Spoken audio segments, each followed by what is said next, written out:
महाराष्ट्र शासन आणि बांधकाम कामगार कल्याणकारी मंडळाच्या मोफत गृहउपयोगी भांडी वाटप योजनेअंतर्गत सोलापुरातील काही ठेकेदारांकडून कामगारांकडून 100 ते 1500 रुपये घेऊन भांडी विक्री केल्याचे प्रकार उघडकीस आले आहेत। या संदर्भात संघर्ष समितीचे अध्यक्ष विष्णू कारमपुरी महाराज यांच्या नेतृत्वाखाली सरकारी कामगार अधिकारी आणि लाचलुचपत प्रतिबंधक विभागीय आयुक्तांकडे तक्रार निवेदन देण्यात आले आहे। सोलापूर विभागाचे ठेकेदार सूरज बोरामणीकर, अक्कलकोट विभागाचे प्रकाश घोडके आणि वैभव रगभले हे नियमबाह्यपणे पैसे घेऊन भांडी संच वाटप करत असल्याचे आरोप करण्यात आले आहेत। या व्यवहाराविरोधात कामगार मंत्री व बांधकाम कामगार मंडळाच्या सचिवांकडेही निवेदने नेण्यात आली आहेत। जर 2 दिवसात कारवाई झाली नाही तर 24 जुलै रोजी धरणे आंदोलनाचा इशारा देण्यात आला आहे। संघर्ष समितीने लाचलुचपत प्रतिबंधक विभागाचे उपायुक्त प्रशांत चौगुले यांना देखील कायदेशीर कारवाईसाठी निवेदन दिले आहे। या निवेदन प्रसंगी अंगद जाधव, सोहेल शेख, गणेश बोटू, वैशाली बनसोडे, रेखा आडकी यांच्यासह समितीचे पदाधिकारी उपस्थित होते।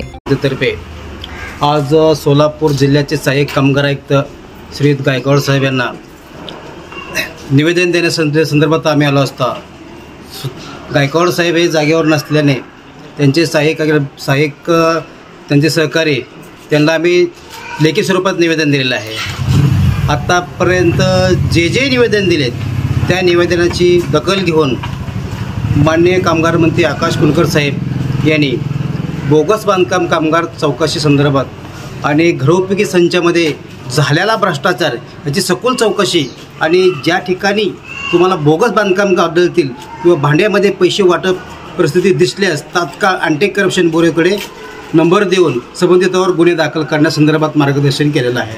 मात्र ह्या सहाय्यक कामगार आयुक्तालयामध्ये आणखीनसुद्धा बोगस बांधकाम कामगाराला आळा बसलेला दिसून येत नाही आणि भांडी वाटपकडे आम्ही गेलेलं असताना तर त्या ठिकाणी 700-800 रुपये घेऊन भांडी वाटप विक्री खुलेआम शासकीय वस्तूची विक्री हे मूल्य करता येत नाही। मात्र त्या ठिकाणी खुलेआम विक्री करलेली आमच्या निदर्शनास आली आहे।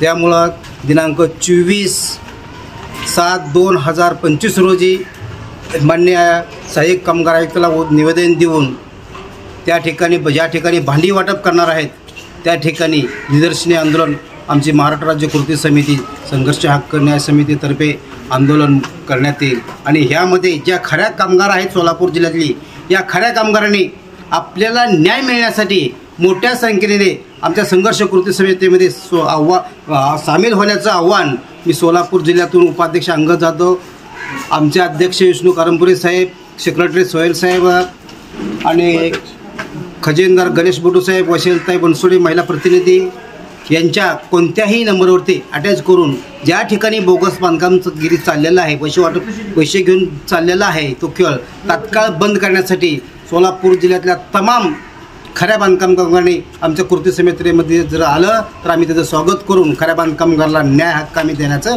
मोठं काम आम्ही सोलापूरमध्ये करू। जय हिंद, जय महाराष्ट्र।